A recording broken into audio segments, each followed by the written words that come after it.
Hi, you guys. Okay, so we are now on day 6. I am going to tell you a story of a lesson I learned years and years and years ago. So I've been telling this story probably about 10 years or more. And I call it my Tupperware story. Most of my teammates have already heard it if you've been a consultant a while. But if you haven't, this is a big lesson to learn in this type of business. So when I used to live in the northern part of Alberta, Canada, and it's really cold up there in the wintertime. So, I mean, it can get to minus 50. So in the wintertime, when it's like more than minus 30, everyone's driving their kids to the school bus. Not the school bus, to the bus stop to get on the school bus. So my kids were in the car. We were parked at the school bus stop. And a lady parked behind me came and knocked on my window and said, "Hey, here is a catalog. I sell Tupperware. Here's my catalog." And I was like, "Oh, thanks." I sold Scentsy at that time.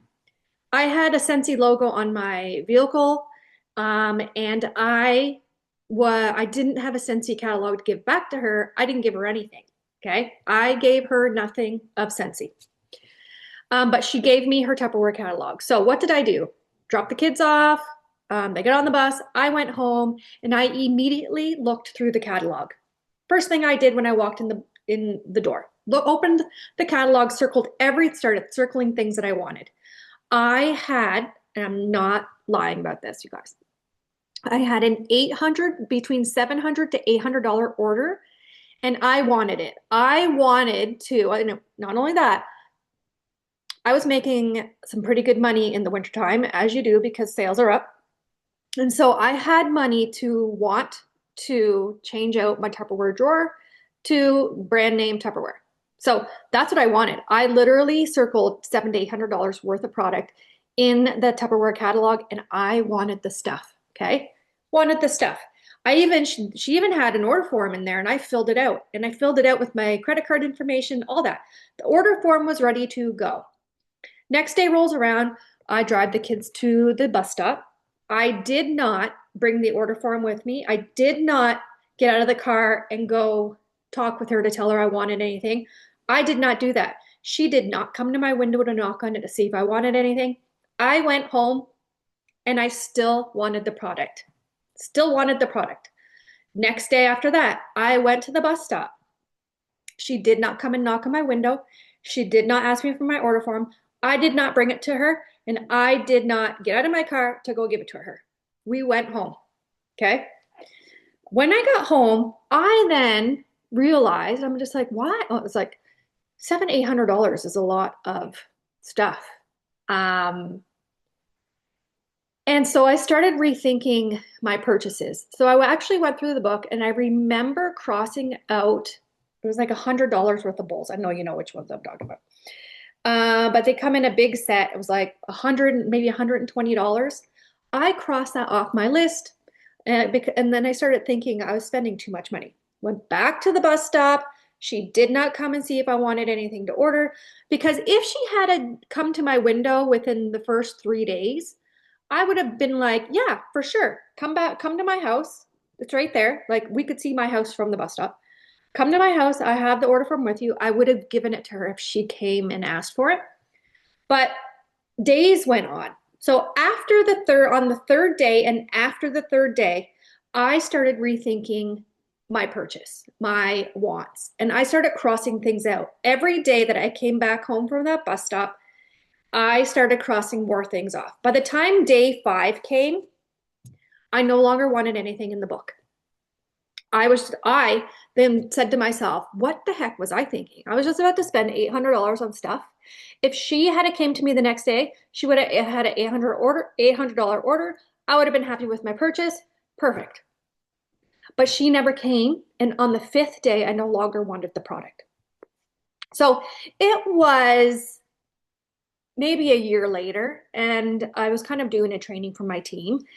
And I kind of was thinking of uh, reasons why people don't get orders and things. And then I remembered this scenario of mine, and I'm just like, oh my gosh, like that is so right.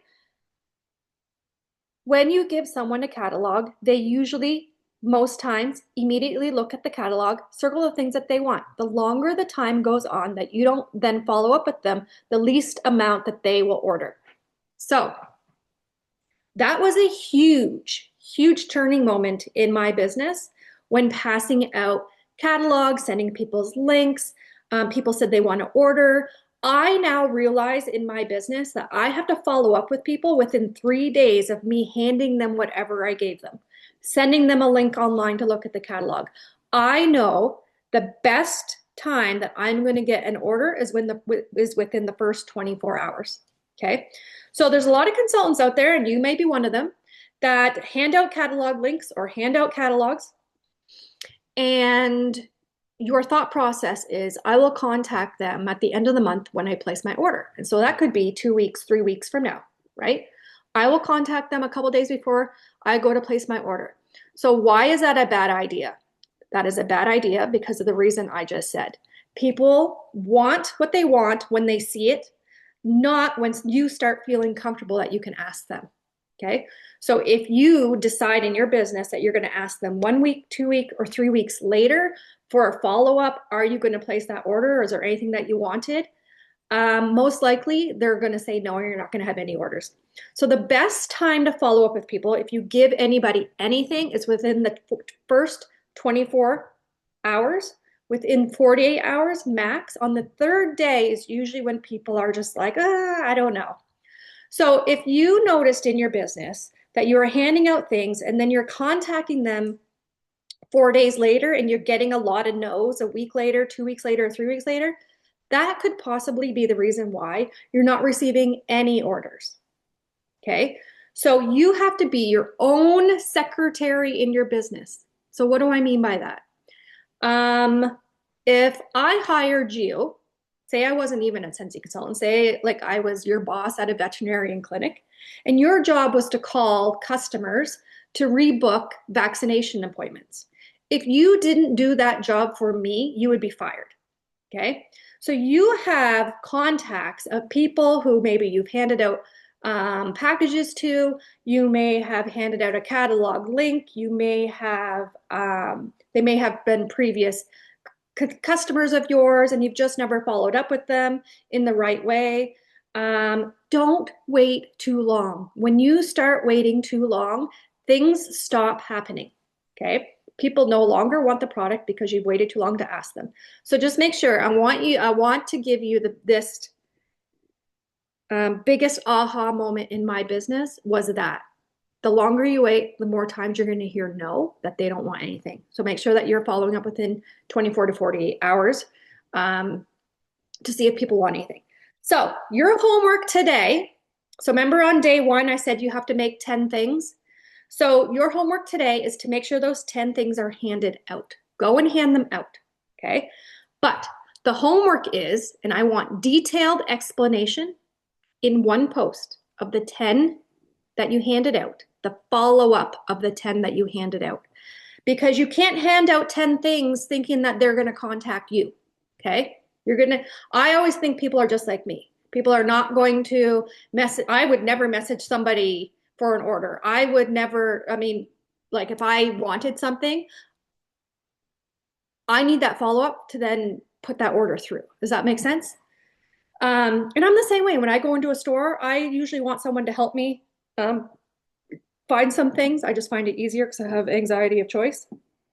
But when I want to place an order with a company, with a nail person, like nails or facial products, I usually want them to message me for the order. I'm not necessarily asking them, hey, can you place this order for me because this is what I want? And so I always just keep that in mind. I literally always feel that everybody is just like me. So your homework is to hand out your 10 things, but I want detailed explanation of the follow-up you did with those 10 people. So if you already, a lot of you may have already handed them out. So remember who you handed them out to. Do a number 1 to 10 on your paper, 1 to 10. You can put their first names. Say Tracy is number 1. And what happened when you followed up? So you handed it out on day one, and I want you to, no, you package them up on day one. And so between, if you haven't handed them out yet, go and hand them out and make sure that you are messaging them within 24 to 48 hours from anything that you handed out, or if it was just catalog links you handed out. Make sure that you message them. This is what you message them. Hi, Tracy. Like if you're texting or however you had connect with them. Hi, Tracy. I'm just checking in to see if there was anything out of that catalog you wanted to order. Done. Super simple, easy. Doesn't have to be a long thing. They're not gonna feel like you're pushing them. I mean, if you handed them something, they probably looked at it, and you have 24 to 48 hours to then ask them if there's something that they wanted out of that catalog. So I want you to mark down your 10 people on, on a piece of paper. I want their names, just the first name, and I want you the detail of what happened when you followed up. So it might take you a couple of days if you haven't handed out your 10 things yet. But if you already have, you have to do your 10 follow-ups. So it's 10 people, you handed things out, you need your 10 follow-up, what happened. Take a picture of it really quickly and post it underneath this video.